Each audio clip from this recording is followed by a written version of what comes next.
Good evening, everyone, and welcome. And thank you for joining us today on this first artist talk of the new year. My name is Maria Pio, and I'm co-director at the Godwin-Ternbach Museum at Queens College, where I oversee administration and education programs such as this one. My co-director, Louise Weinberg, who curated the current exhibition, Human Nature, Portraits from the Permanent Collection, is also joining us this evening, as is Stephanie Lee, our museum assistant. It is always lovely to see so many faces virtually here in this space. If you had not had a chance after the program, I invite you to view our current virtual exhibition on our website at www.dtmuseum.org. There you will also find information about upcoming programs, as well as information on our spring virtual exhibition titled Pages from the Photography Collection, which draws upon the museum's photography holdings and will be live on our website in March. I want to take a moment to thank our donors and funders, including the Friends of the Godwin-Ternbach Museum, the Avery Arts Foundation, the Matisse Foundation, Coverberg Center for the Arts, and Queens College. Without their support, we would not be able to bring this program to you all today. I would also like to give a special thank you to Casey Kaplan Gallery and Jordan Casteel for working with us to make this program a reality. Lastly, given that we're all together in this virtual space, I just want to go over a few reminders for our virtual program this evening. Please remember to mute yourselves when you're not speaking. This will reduce any of the background noises that we may be able to hear. You can use the chat function to submit any questions, comments throughout the presentation. And after Jordan's presentation, we'll do a quick Q&A. So feel free to submit your questions there. Please remain courteous and respectful, and of course, hateful language of any kind will not be tolerated. Tonight, I am thrilled to welcome artist Jordan Casteel to this space, and I would like to start off with a brief introduction.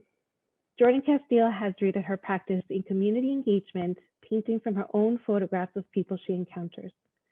Posing her subjects within their natural environments, her nearly life-size portraits and crop compositions chronicle personal observations of the human experience. Casteel received her bachelor's degree in studio art from Agnes Scott College and her MFA in painting and printmaking from Yale School of Art in New Haven, Connecticut. Casteel most recently had a solo exhibition at the New Museum and has exhibited at other institutions such as the Denver Art Museum, the San Francisco Museum of Modern Art, Museum of Contemporary Art, Chicago, the Kunsthalle in the Netherlands, the Baltimore Museum of Art, Crystal Burgess Museum of American Art, MoCA Los Angeles, the Studio Museum in Harlem, and Mass MoCA, among others. It is truly an honor to welcome Jordan Casteel tonight, so please let us offer her a warm welcome. Jordan, you may take it away. I mean, I won't lie, there's this part of me that hearing you give that introduction that I really can't express enough how grateful I am to be here, but I get totally zoned out. Like, I'm like, that's not me. Like, it's like, there's an emotional disconnect of understanding that this is like actually me. And those are the things that I have done in such a short period of time. And none of that would be possible without any of you who have visited the work, have listened to me, who have really given voice to me and to others and those that I am representing in the work. I never saw myself as someone whose experience would be valuable or that my voice would have something to lend to the voices of others. But through painting and my practice, I have learned that there is always room for more voices. And matter of fact, we need as many voices in the room as possible. So thank you for bringing your energy and your time to this space with us this evening, especially in our kind of disparate spaces.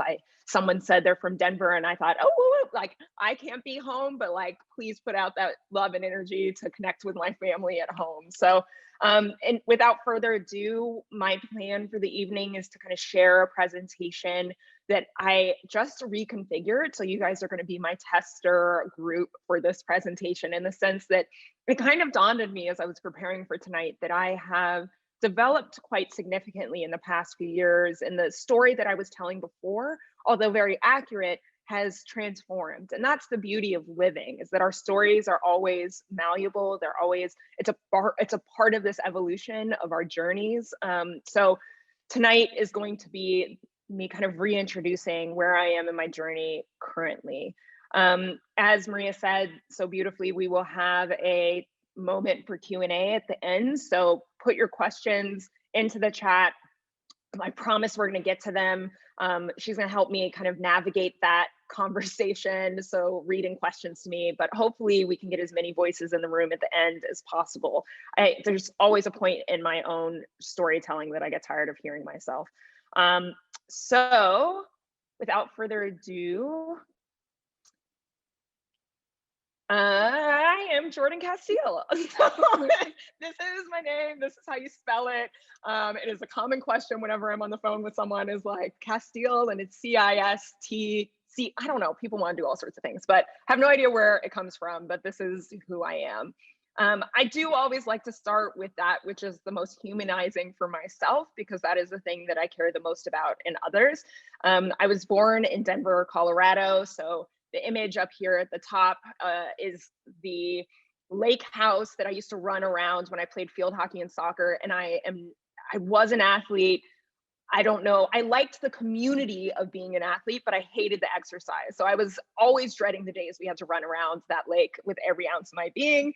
I went to Agnes Scott College in Decatur, Georgia. I knew from a pretty young age that my destiny went far beyond my experiences at the local level. I didn't know what that meant. I had no real sense about where I would go, but I tried to identify the places connected to my own family lineage. And Georgia was a state where I had family spend time there for a period of time. And I knew that I could go there and have a network. So I was always interested in finding places or people that I could always be connected to, whether it was my immediate family or not, that I believed at a pretty young age that I could find family anywhere. So I went to Agnes Scott College. I studied liberal arts. I did not go to a school focused in the fine arts, although I looked at schools. SVA was at the top of my list. I recall maybe the new school was up there, showed up in New York and was totally overwhelmed. Realized that I had no interest in living in a massive city such as New York City, as I live here now. I wasn't ready at that time.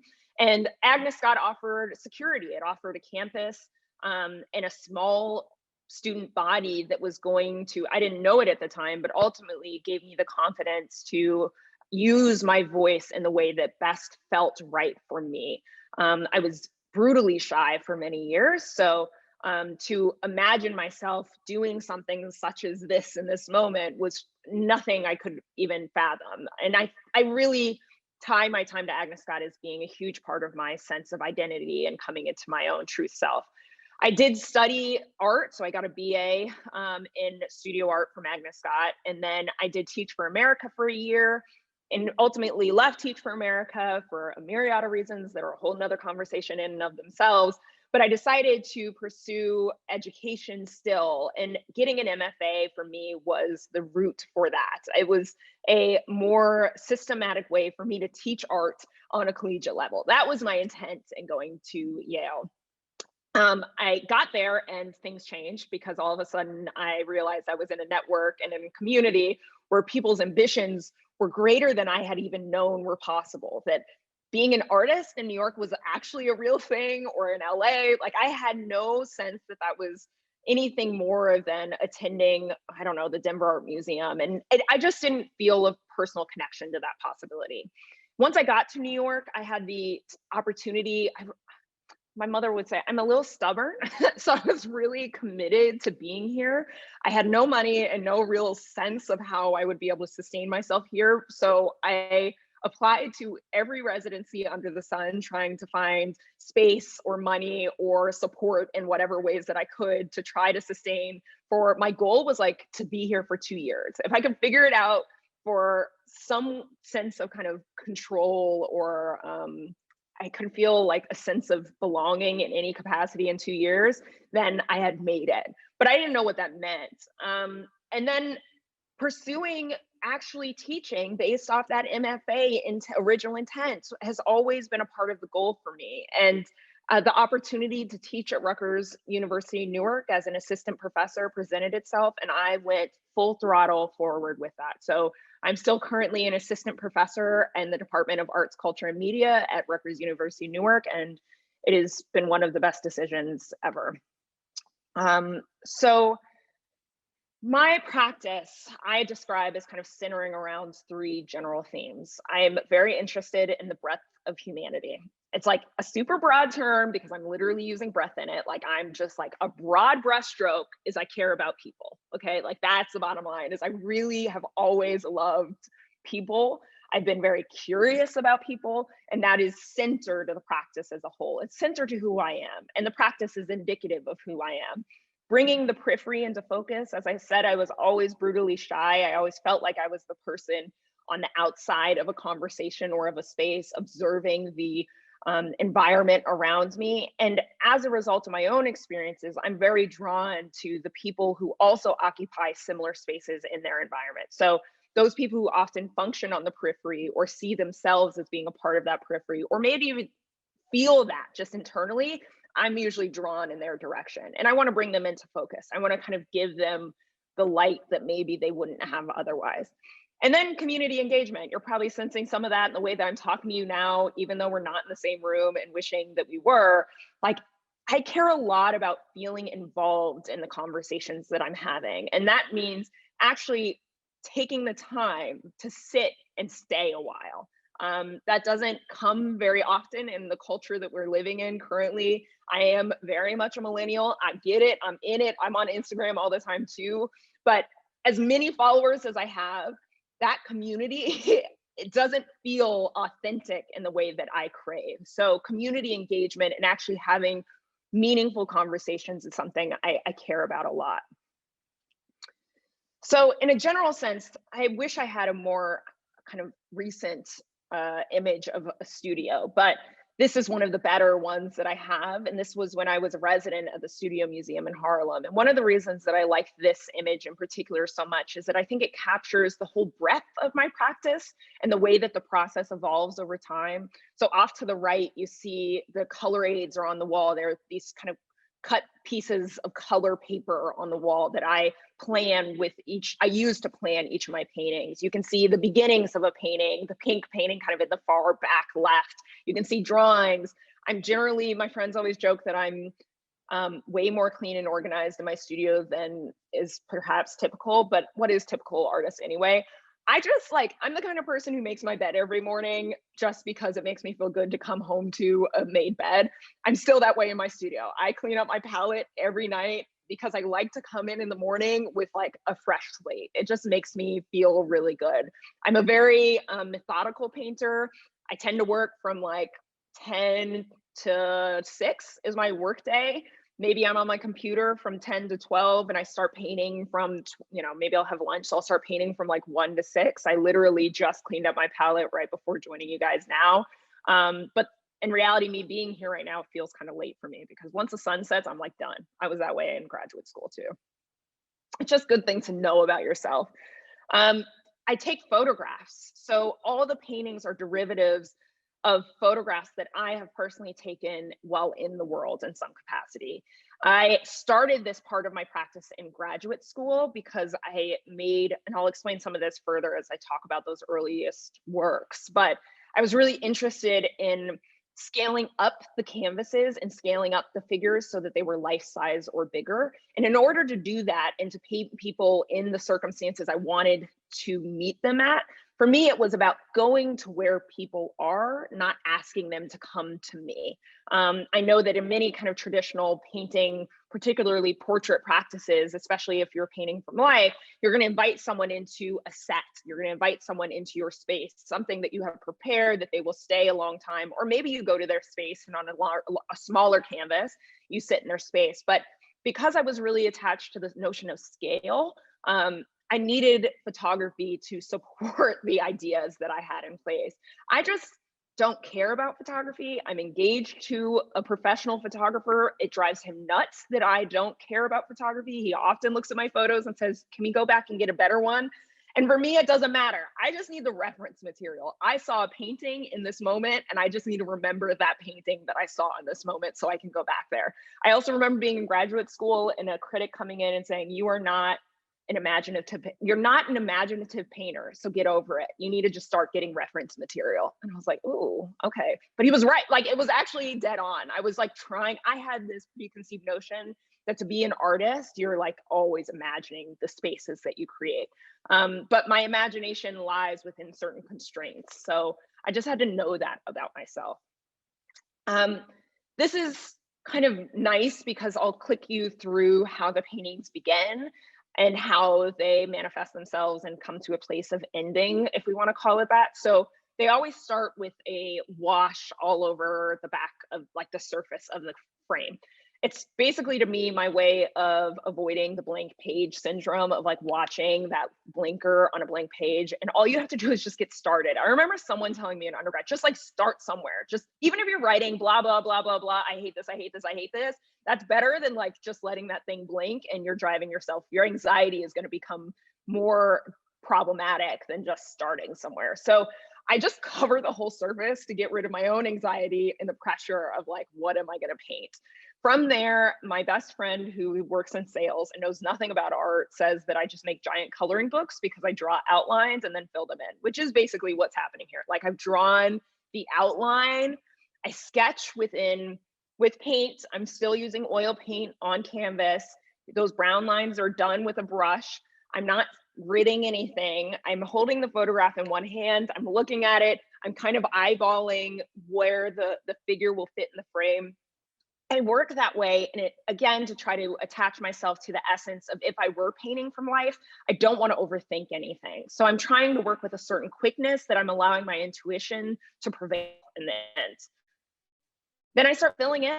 Literally, this is the moment that I tend to start with the face or the eyes. The whole face will happen in one sitting. So I'm working wet and wet. And again, it's another tool that I have created for myself to not overthink things, that I work quite instantaneously, unapologetically. And once it's done, it's done. I never go back and fiddle with something. So this, I would assume, would have taken me between 2 and 3 hours, where I'm just going in on the face in a straight period of time. Then I walked away that night, and then I came back and started adding more, filling in other sections. The thickness of the paint, if I didn't find out that oil paint is toxic, somewhere along my journey, someone was like, "Oh, you shouldn't like rub your face in that." And then that like really messed me up, because I love paint so much that I probably would just like continue to roll in it. I love the color, I love the lusciousness, I love the material. And oftentimes I think because we're in this digital realm, or that we're seeing things on Instagram or on my website, like that's the moment that makes me sad, is that people are missing out on these moments where you approach the surface and you get to see the thickness of the texture in the paint, and how I went between palette knife and brush to kind of create this texture and environment. So from the beginning, this is like me entering New York, and I'm a Colorado girl. I spent 4 years in Georgia. I then got placed through Teach for America back in Colorado. I avoided New York with every ounce of my being when I had the opportunity for undergrad. And all of a sudden, after graduate school, here I am. It was like there were two choices. I felt all my classmates were saying: you go to LA or you go to New York. And I knew that if I had already gotten into Yale, that I would be blowing this like lifetime opportunity if I didn't move to New York with the rest of them, which I don't really believe anymore. I mean, whatever. There's so many ways to exist that don't be defined by what your classmates say. I fell into peer pressure in some ways. I'm grateful for it, because I got here, and I was able to exhibit my work rather quickly after graduate school. And the first body of work were these nudes. It's this body of work that everyone still talks about. And in some ways it drives me crazy, because I've continually fought the challenges that this body of work presented to me as a young Black woman, that I was doing all this work to no longer put others on the periphery. And yet I sort of felt like I was continually ostracized on the periphery, that my experience was being denied in relation to these paintings that I was making, because it was always about community. It was always about my relationship with these people. And as I made these paintings, so much of myself was put into them that I couldn't help but see myself too. So the negating of my kind of physical experience, or my body in relation to theirs, is a challenge I'm still negotiating. many years later. It's, 5 or 6 years later.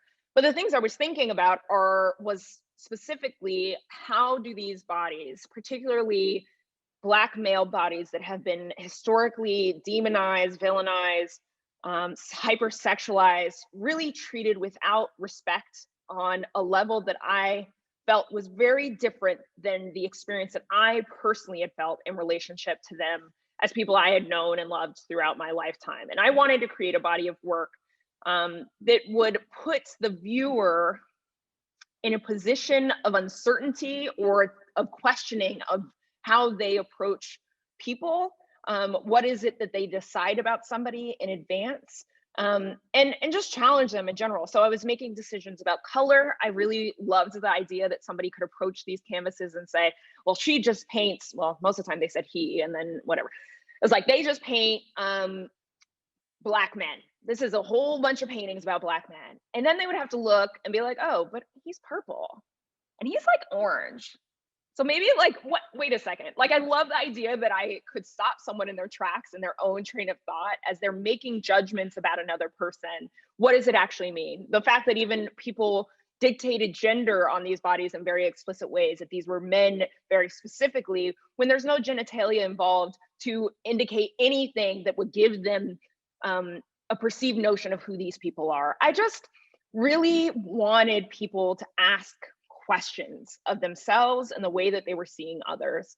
And this work was shown at Sergeant's Daughters Gallery on the Lower East Side, and it was the first show that I've ever had in any capacity.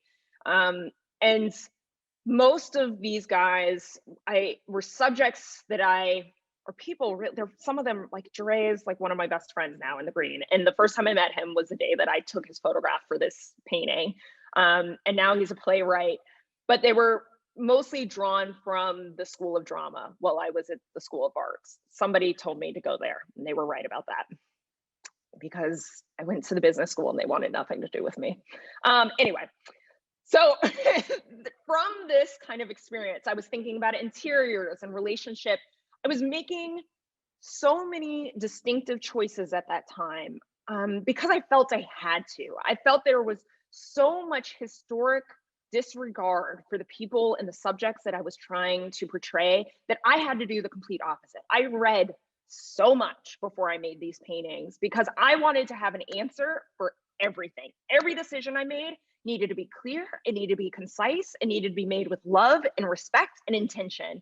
And so having them all in their homes was really important to me, that they chose where they wanted to be, that I was going to meet them where they were, that the scale of them was going to be unapologetic, their gaze was going to be direct, that no matter where they went, there was this part of me, my sense of humor came out to myself because no one else really thinks about it. But I sort of knew that the people who would have access to buying a painting such as this at this scale would likely not be of my background or community. And so I loved the fact that like people would have to make room for these giant nude Black men on their wall who were going to look back at them constantly, that there was no way that they could ignore them.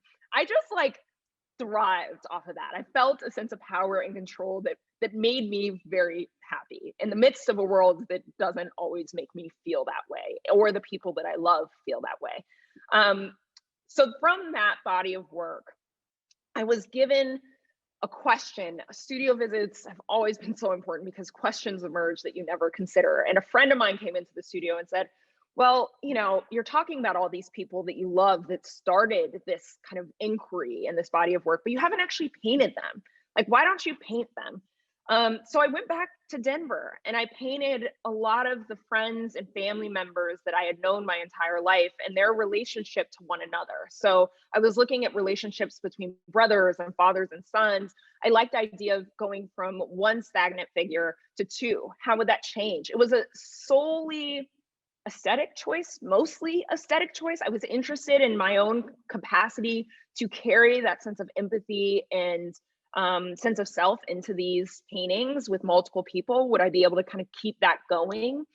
So I just was talking to Marcus on the phone earlier today because my mom was trying to get a haircut and I was like, Mom, COVID's still happening. So I called Marcus and said, do not let her in, but you can go on a walk with her. So anyway, these are things that are important. It was like, don't hang out with Mom inside, but y'all can go on a walk because she's probably lonely.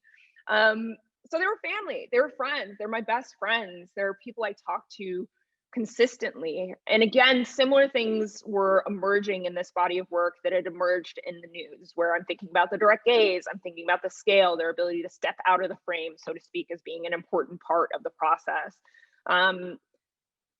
Objects appeared that I didn't dictate. Again, like nothing was imagined. Color was my place of imagination. Sometimes I would maybe remove an object. I remember, for example, this was in the dorm room of the Ashmole brothers, and there was so much stuff that their mama probably would have been concerned, because there were bottles, like, what are they called? Oh, I don't even know what they're called. Soda bottles, like soda cans. There was a lot of trash all over the place. And I was like, we're gonna clean this up. That's the beauty of being a painter. I can clean things up, but I never added anything that wasn't there. So I allow myself the ability to make choices, and aesthetically, I'm constantly making those choices, while keeping in mind the things that the subjects have directly told me are the most important to them. So they were like, the flag and this drawing were the most important things to them. They chose this placement in that dorm room because they wanted that centered behind them. Those were their distinct choices that I was unequivocally going to honor, but I was going to get rid of some soda bottles on the bottom. These are just some installation shots of this exhibition. It was in the same space as that first show. And then while I was preparing the last paintings for this work, for this show, I got the call from Thelma Golden to be an artist in residence at the Studio Museum. I was still doing my residency hopping. Obviously, I had a studio on Governor's Island through the Lower Manhattan Cultural Council, and I was on my way to the ferry to go to my studio, and I got this call from Thelma Golden, where I knew in that moment that there was a great potential for my life to change. I had seen the capacity that institution had on the careers of many artists that I admired.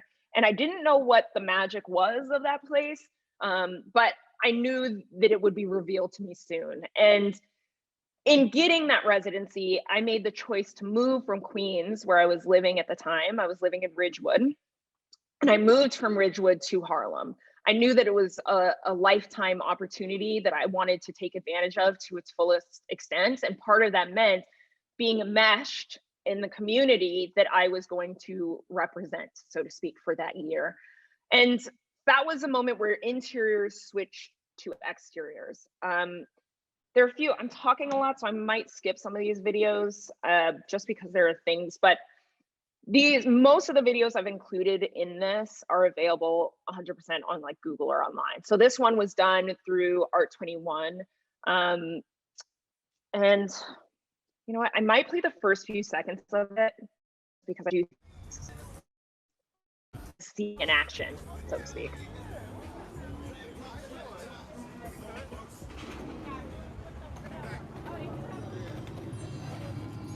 Hi there. Do you remember me?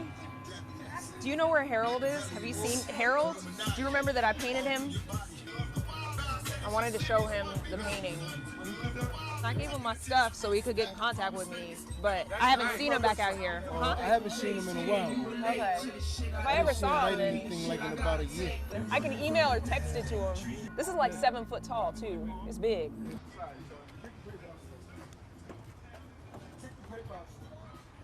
Get kind of close to your dad. Get like right here. Because this is your dad, or that's your dad? Yeah, I love it. Now I see it. That's so good. Yeah, come right here. I want you close to this middle one. Pop said you're going crazy, so. Will you put this leg in a little bit? Yeah. I'm just thinking about my canvas. Yeah, that's perfect. Look. Whoop. So, I'm trying to skip it there. So I think that moment is kind of a special one because it's one of the few times you kind of see me kind of, I don't know, just code switching, quite frankly. There's some element of that, of like being within a community that I was feeling a sense of home and belonging with. And the ease by which the community embraced me was always surprising. And continues to be surprising. Again, I think it probably draws from my own sense of like, I don't know if anyone sees me, but I felt very seen in Harlem. And as a result, I felt really safe to be myself. And a body of work was produced during that time that was new for me. I was approaching people I didn't know for the first time, whereas when I was at Yale or even going back to Denver for the Brothers show, both of those instances, they were people within a network that I was always already cushioned within, that I had a certain perceived safety. But to approach someone on the street is not something I had a lot of experience with. I had a mother and have a mother who is very vocal and will talk to everybody and their mama in the grocery store. And it used to drive me nuts because she would always make friends wherever she went.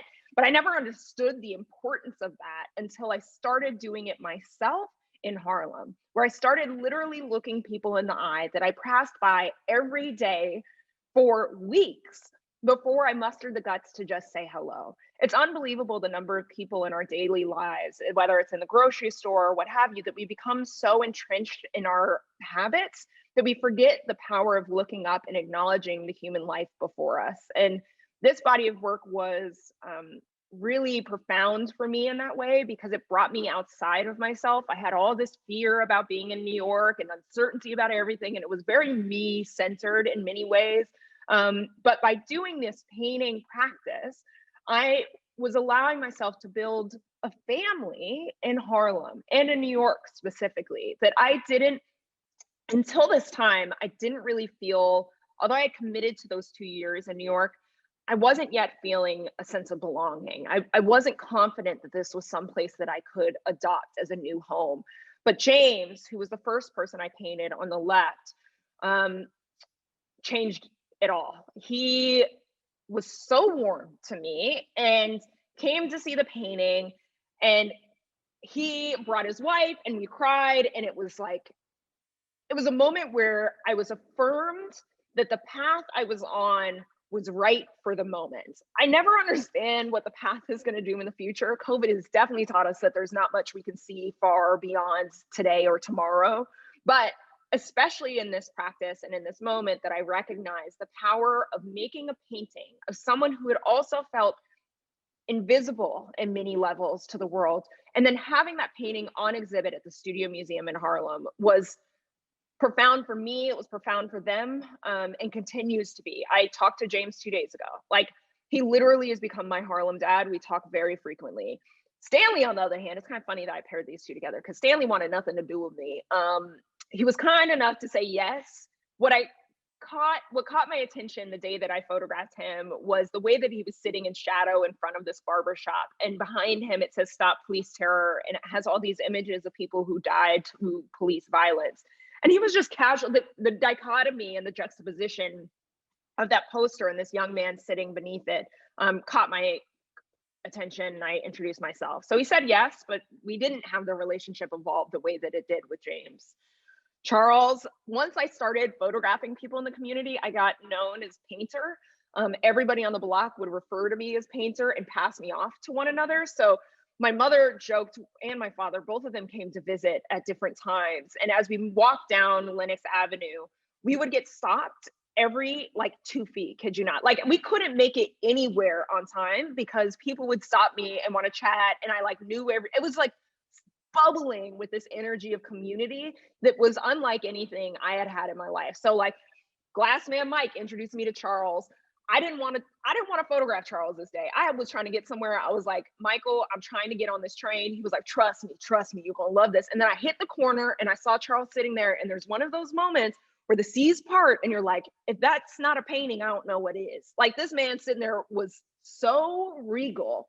And everything about his energy, he was wearing this beautiful amethyst stone around his neck. And we had this huge long conversation about how he comes down from Canada every summer or every winter after spending the summer making his own furs, and he sells them in Harlem. I wouldn't have gotten that. Wherever I thought I needed to be became really unimportant. I can't even tell you where I was trying to go because I don't remember. I remember talking to Charles though. That's a thing that stuck with me. Jared was out front skateboarding. The Studio Museum in Harlem is represented here in the upper right-hand corner. And my studio was right in those windows. And I saw Jared skateboarding by himself one afternoon, and I went out and introduced myself and took this photograph and made the painting. This is Michael, who introduced me to Charles. Glassman Mike is what he's known as in Harlem. And he also fed me countless times. Like I would come like be sobbing or something on the street because, you know, life is hard and everybody cries and I cry a lot. I'm a deeply emotional person. I probably wouldn't make these paintings if I wasn't. There is Kevin the Kite Man. These are the paintings on view for that show. Trying to be cognizant of time. I'm learning my new PowerPoint, y'all, so I'm figuring this out. So I returned to, so while I was shooting Charles, this woman pulled her stroller in front of my canvas and was, or in front of my camera and was like, photograph my babies. And I was like, all right, took one picture because it reminded me of me and my twin brother. Like, I think I said to her, like, are they twins? And she was like, yeah. And I was like, great, snap, took the picture, brought it home, had it hanging in my studio. Like 2 years later, I ultimately made the painting and it's like one of my favorites now. I'm really glad I did that. I returned, once I got to know James, I learned that James doesn't exist without Yvonne in many ways, that she was always by his side. So I decided to make a painting of the two of them together. And one of my favorite kind of moments is their hands interlaced with one another in front of Sylvia's restaurant in Harlem. This is a video that I'm in. Then I started to think, once I was in Harlem, I started to think about how things change at night, how color changes at night, and our experience of Harlem at night. And so this is a body of work that I made thinking explicitly about, this is Tito from the photograph you saw in the beginning of the video. That's a painting that came out of that moment with him. There were many things I was thinking about in pursuing this. The primary objective, though, was solely just thinking about how the colors would change in the work if everything was backlit or lit by fluorescent lights, street lamps. This was one of the first times I did a still life portrait, so to speak, thinking about the environment and the landscape. As I was walking around one night, there was this discarded memorial arrangement, floral arrangement, that I think it speaks for itself. I then also did this painting. At this point, I started to get really explicitly tired of everyone saying that I only paint men. And so I made this painting and said that there were 37 women in it and everybody should leave me alone because that's more than I painted men. Didn't necessarily work because I had an interview earlier today and they said the same thing. So I'm still fighting that, but this was me being like literally, I don't know how many more times I can say that this is about a conversation and I am so apart. It is 50-50. Every painting exists with half of me as much as half of them. So Amina, these are the paintings on view at Casey Kaplan. This was my first show at that gallery. Then my second show at the gallery, I was thinking about my students. It is hugely a part of who I am. The time that I spend in the classroom with them is one of the more important times I spend in my life. It has been the balance. It has kept things in balance as my career has been growing, going into the studio with them, where we recenter the energy from Jordan Casteel to what their needs and wants are and how to help them succeed, is so central to the way that I move through the world. And I titled the show The Practice of Freedom because I have always gone into the classroom jokingly with them because I don't consider myself to ever be formally trained. I went to Yale, but no one taught me how to paint. I asked at like registration and they laughed at me because I literally was like, so where do I sign up for painting? And they were like, we assume if you're here, you've already done that. And I was like, oh yeah, bet, yeah, I got this. But I had no idea what I was doing. I learned by osmosis, by asking a lot of questions. And as a result, I have considered myself to be a constant and consistent learner. I am always learning from those who are around me, and my students are no different. Oftentimes, they know way more than I know. My job when I'm in the classroom and the way that I kind of foresee my relationship with them is to be a guide to their own sense of discovery. I just turn the mirror on them to figure out what they care about and help them find the language that best suits the thing that they're caring about. But it is a constant kind of give and take. And I was always curious and thinking about the fact that we existed in a bubble together every Friday for 6 hours. We were in this one studio together, but I didn't know who they were outside of the classroom. And I was desperate to know. So I used painting as usual as an excuse to like figure things out. And I produced this body of work where I went to all of their homes or really told them that I would go wherever they wanted. A lot of them chose to be in their homes. I said they could have whoever they wanted in the frame. Most of them chose matriarchs in the family. I don't think there is any father actually represented. Although, like, for example, Emmanuel, his whole family was there. His dad was there, his brother, his sister. He was like, y'all get out the frame. You know, I'm bring my mom in. Jenna wanted to be at the Brooklyn Botanical Gardens. That was important to her. Noelle wanted to be in her dorm room. She very specifically wanted this like plush toy to be in the frame and one of her paintings behind her. Medj wanted her mom and her sister. George, we went to one of his favorite restaurants in the Ironbound in Newark.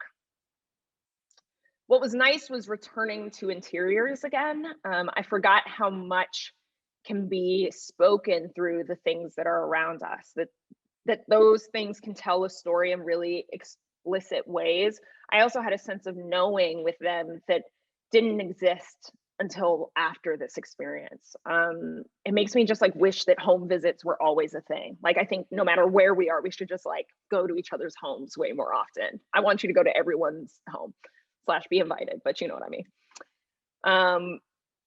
Jahi, it wasn't until after I made the painting that Jahi explained some of the decisions he was making. What was interesting about this process was that they all knew me before I went there, which was also a new thing for me, that even though I was painting people within my community, I was very new in my practice then. I didn't really know what was going on. But at this point, I'd become enough of a name that they could Google me and like think they know or understand my practice, or I was sharing stories or talking about things in my life. So they were making decisions without necessarily explaining them to me until later. So Jahi's decision not to have his shoes on was a very explicit and distinct decision that I didn't realize until later. These are some of those paintings in situ. They got a little bigger at this point because I also got a bigger studio because, you know, I was studio hopping a lot.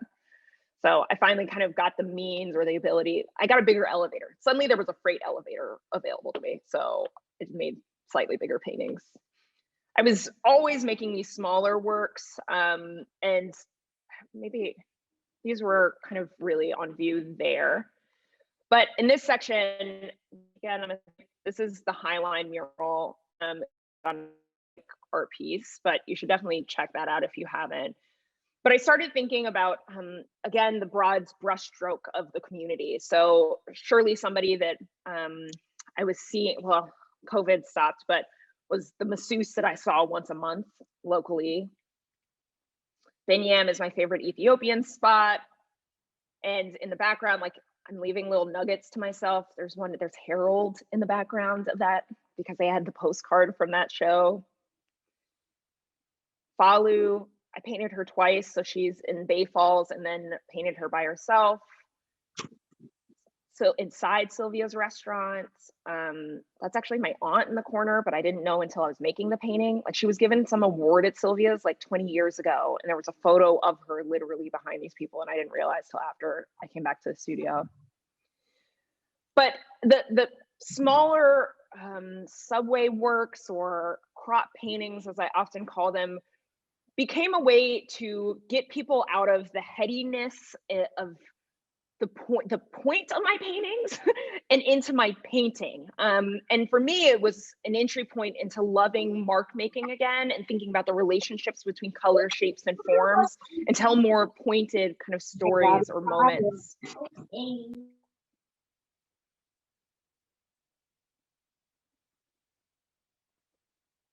Sorry, I'm moving kind of quick. Some of these are more recent. Some of them are older. And then I'm gonna end here, which is this is videos on my Instagram if you didn't get to see a tour of the exhibition.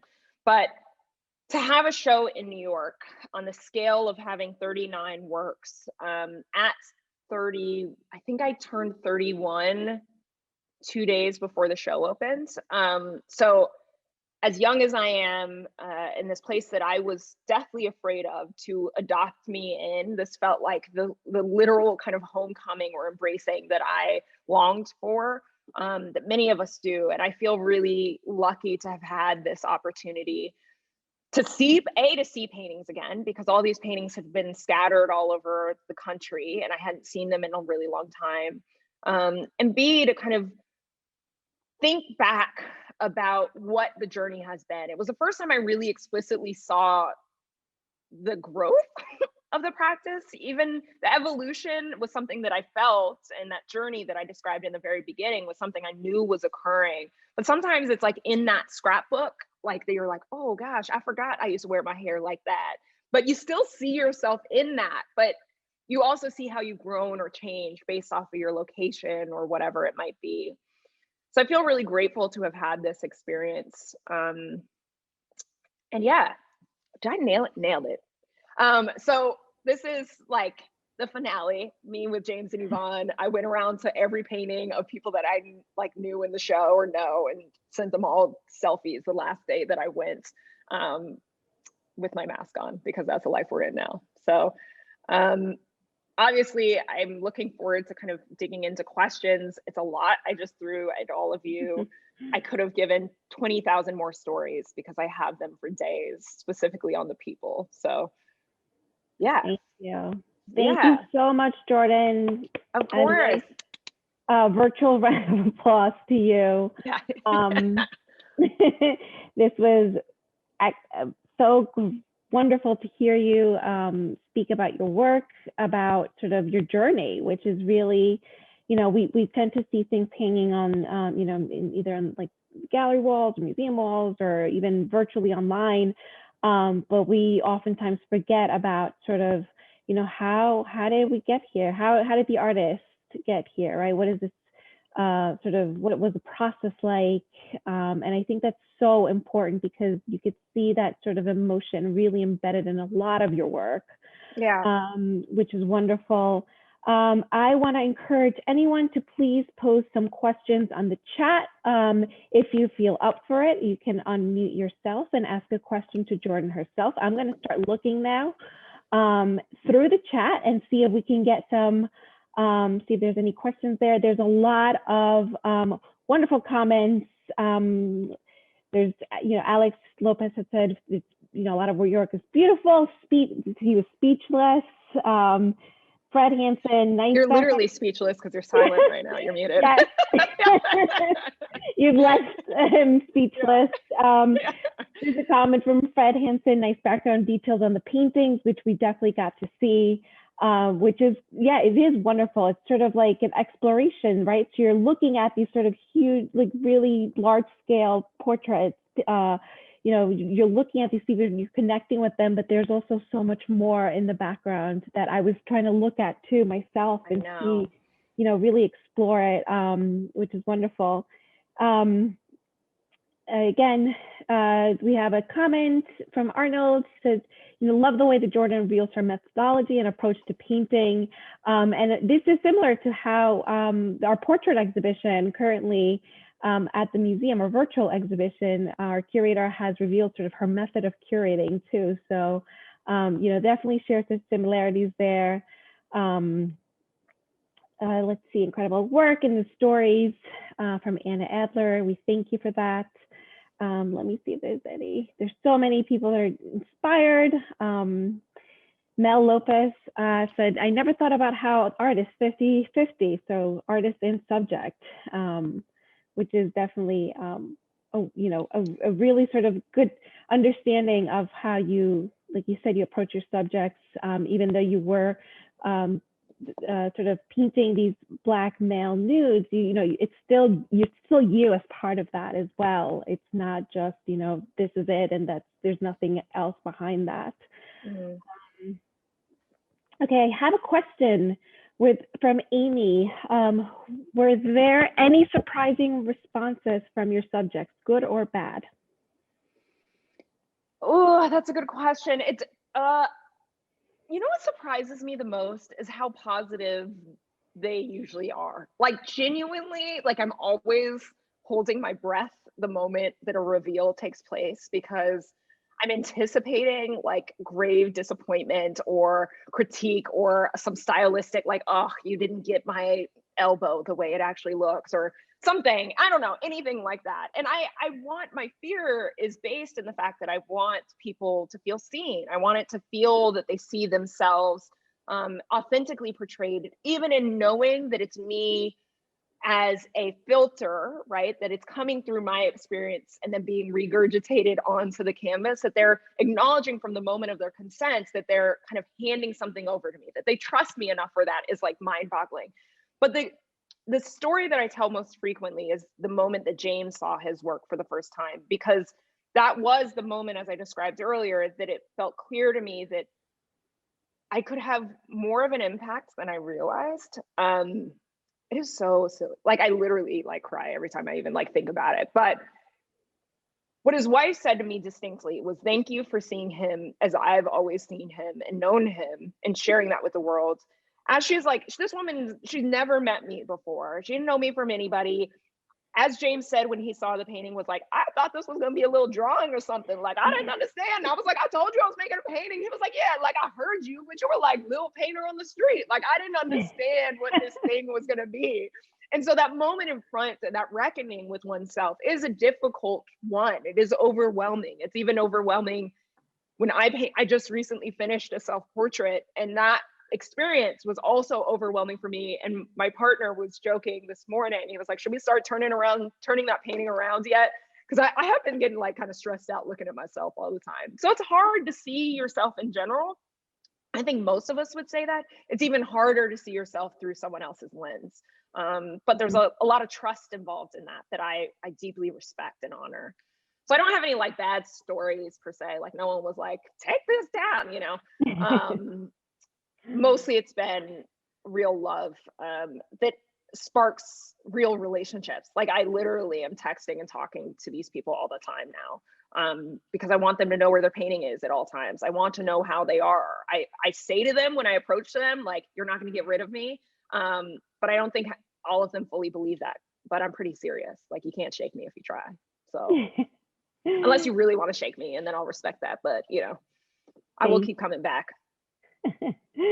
That's wonderful. Let me look. I think there's a question from Ava.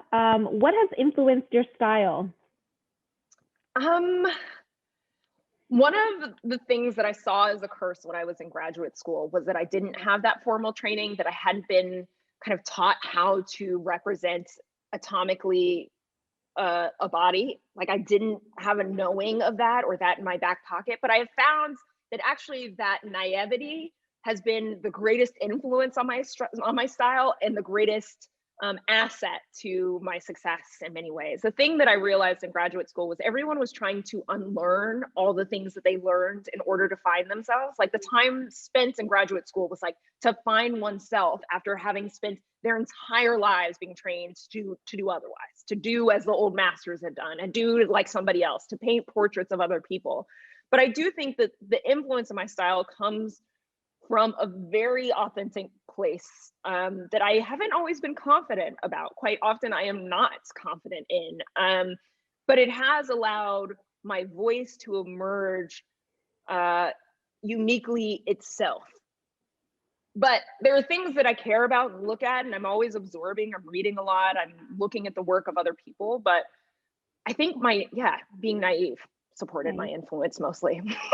Like, my childlike willingness to learn and not knowing any better for a long time.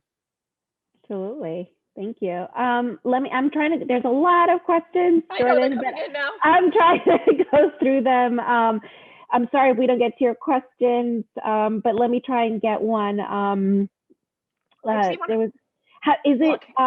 just saw one that I thought was very interesting. Is it harder to, because of COVID, is it harder now to get some subjects for your work? Everything's harder now. Everything's hard. If it's not harder, it's requiring a shift in our perspective and our shift of our negotiation of how our bodies relate to space and how we relate to one another. So obviously a shift is also occurring in my practice as a result, as I'm kind of going back to myself. I painted myself during this time because I literally didn't know where else to go. I was so tired of being with myself and looking at myself. I was like, okay, this is maybe like Picasso's blue period. Like, I'm a regret not having done a painting in 2020, as monumental as this year has been, and keep it for myself. I'm not selling it. I'm keeping it. I made a point of telling the gallery, this is my own. I also deeply believe that, as a side note, always keep work for yourself and document everything early. It is one of the most important pieces of advice I've gotten in my career. To have a piece of work from every body of work that I've made is my retirement policy. Invest in yourself before you expect anyone else to. Like, you should just invest in yourself and want to live with your work and value it from the beginning before you expect other people to value it. And I deeply feel that now. Like, I'm so glad that I saw my own potential, so to speak, just saw the value in this painting for myself and would want to live with it one day. No, that's great. And that actually answered another of the questions that we had that I had seen. It said, did you ever paint yourself? Which oh, that's good. Yeah, nailed that. I also two out of that. One just popped up that working with this is a side note. I put Vogue in my presentation and I took it out because I'm in this conflicted space with that moment. I fully needed and wanted to do that. I knew that the power of a platform such as Vogue would be unlike anything I could ever experience in my life. And that I could utilize that position of privilege to amplify the voice of another who's doing work that I deeply believe in. And the work that Aurora is doing with the 15% pledge was a part of that. That I have always been a big vocal person around the power of economics and Black economics, and recognizing that we need to put and hold people accountable for that. And she was doing it. And it's a perfect opportunity, like someone who figured it out long before I could create the structure to do it, to put her up in the way that she deserved. That yes, she wasn't, I think there was a lot of drama that she wasn't Naomi Campbell is what people were expecting. I don't know anything about fashion. It's a miracle I put on this sweater and put on eyeliner. Like, I really have no connection with fashion at all. And there's this duality that I'm always playing a game as a young Black woman of color, of recognizing the way in which the art market can put me in specific pockets of my own success, that I am of value in many different ways. And I have to recognize that. So I'm going to take advantage of the opportunity, but I also am going to figure out ways to not necessarily lead with that, because it's not what I lead with. It's a part of my practice. And I wouldn't have done it. My mother said that's a lie, but I genuinely would have told them no if I couldn't have chosen my own subject. If they had told me I had to paint someone, so much of my practice is based around my ability to build relationships with people. And if somebody prescribed that for me, I don't think. The only person I said I would do that for is Beyonce. So if she calls, maybe.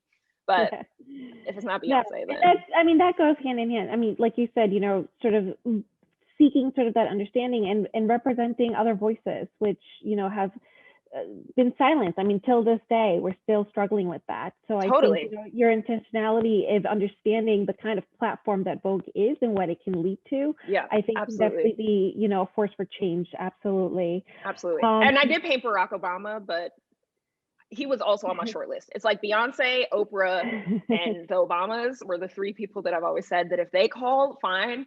And when the knock came, I laughed because I didn't think it was serious. And then when it was actually serious, I had to do that painting. But I had to stick to my word. Okay, let me look. We're running out of time here, but there is one question here from Sheila. When you paint people from the subway, do you take their picture first or do you only sketch them? I take their picture. Well, I take a picture of their hands or whatever first. And that's partially why in those paintings, there's not the direct gaze in the way that the other portraits do. The consent has changed in those circumstances, that it is a relationship between me and the person that they are not entirely aware of, although I have met some of the people since making the paintings because they've seen them and recognized themselves or whatever it might be. But I'm very distinctively aware of kind of obscuring their faces or as much as their personhood as possible. It's for me, because it is about their hands. It's about kind of subtlety of gesture or relationships between people. Great. So we have, time for maybe 2 more questions. Saskia asks, she said, so moved by your work and your talk, do you ever feel like you need to add something to complete a series by looking at what you've made thus far? Or do you continue to make things fresh based on being inspired by life? So I'm preparing for a show later in the year now. Like yesterday was the day that I was like sitting in my studio, pulling up photos and like trying to plan. And as much as I try to plan, like I also, again, there are systems that I'm trying to fight against. I'm trying to fight against being boxed into anything. I just want to be a painter. Ultimately, I want to do what I love whenever I feel like it, without people expecting something in particular from me at all times, whether it's painting Black men, whether it's painting my students. That historically in my practice, I've done these bodies of work that were very singular or centered around a specific subject matter or theme. And the way that I'm trying to move forward is to broaden that landscape portrayal to as far as possible. The reality is the practice has held a lot of different things for many years. So I'm sort of, because of COVID, I have to acknowledge that there's going to be less stranger interaction than there was previously. It is the nature of our environment, and thinking really explicitly about who is it that I'm in contact with. And as I also have lupus, I have an autoimmune disease, so I'm at high risk. So I have to negotiate for myself and for others what's going to keep everyone safe. And so I'm figuring that out now. I'm literally mapping it so that it makes sense for myself and the safety of the people that I'm trying to portray.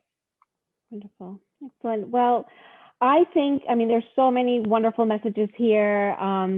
People, there's everyone saying they love your work. The talk was so inspiring.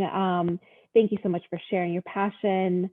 I want to leave it off with, again, this has been such a wonderful way to start the new year. Hearing you speak your passion with, the work that you've created this far, and we really can't wait to see what else, what comes back. You and me both. Jordan Casteel. It's been a wonderful opportunity for everyone that's attended this talk today, all of our students, faculty, staff, and friends of the museum as well. So definitely, Jordan, we want to thank you so much for being here this evening.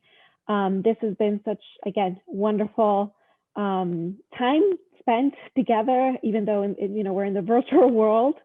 And I want to also thank all of you for attending today. I know this is another Zoom call at the end of the day, but we definitely hope that this has been worth your time, and I think it certainly has. So I thank all of you for making the time today to be here with us. There's still more messages coming out for you. Thank you, Jordan. You've been excellent. And I'm kind of scrolling through, and I can't thank you for bringing me here. I really cherish these opportunities. Again, it's an opportunity to come outside of myself and into the lives of others. And so inviting me into your world and all of you welcoming me here is really more meaningful than I can express. So thank you for being a part of this evening. Like you, I'm gonna now go home and eat. Hopefully that's happening on the other ends, but I just stay in touch. As you're probably seeing from me tonight, I am an open book as much as I can be. And so whether it's through Instagram or like sending me messages, whatever, I do try to stay connected as best I can while taking care of myself. So I hope that everybody stays safe and healthy. Yes, thank you all. Thank you, Jordan. I will be sending out an email probably tomorrow with just information on how to get this recording once it's ready, as well as a short survey, just to keep track of how we're doing with these virtual talks. But again, I thank all of you. This has been wonderful, Jordan. Thank you very much. And to all of you, a wonderful night. Thank you, guys. Thank you. Thank you so much. Bye-bye, everyone. Thank you. Have a good evening, everyone.